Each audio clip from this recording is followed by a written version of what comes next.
Soğuşeman Mingen namı şunca Sen yok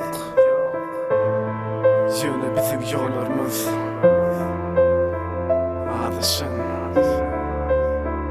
Adışın yollarımız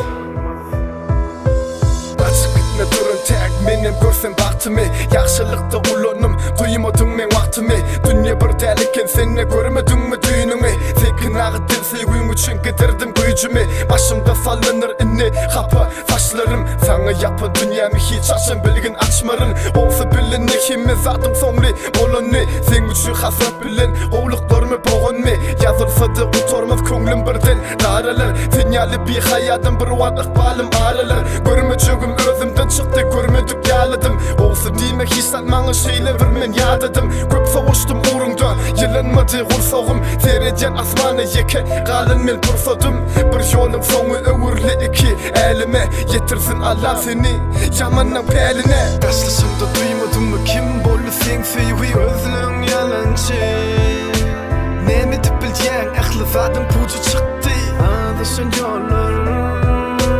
Taşlısında duymadın mı kim bollu sen sevi özlüğün yalancı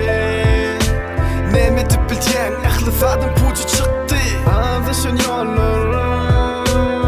Başımdan göreymeğe sen şeyle akıllı Özün bile deneme men senden asıllı Hiç dilime gelmeyedi sana ters gürlemem Sen niyetinden elim senki yalan sözlemem Neme kazanın açılmadı gönlümü yaralap Arası duygulamı gittin köze kapalap Sen üçün kimi zat edenime tarıgyan Vah men kimi çağıryan Yollar adıştı kimi zat Vakti gelip bilmedik zaten bolu kali olum Bolu belli edil 4 gün pucu düştü sen tuttun sözümde Menini gördüm görmedin mi öz gözümde Maşkılama nene gerek sen yalı kuymençe Sen içkin duygulanı sine gitti yüreğin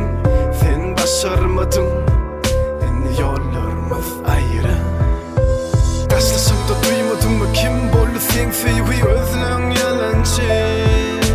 Nemi tüpülgen aklı zaten pucu çıktı Adışın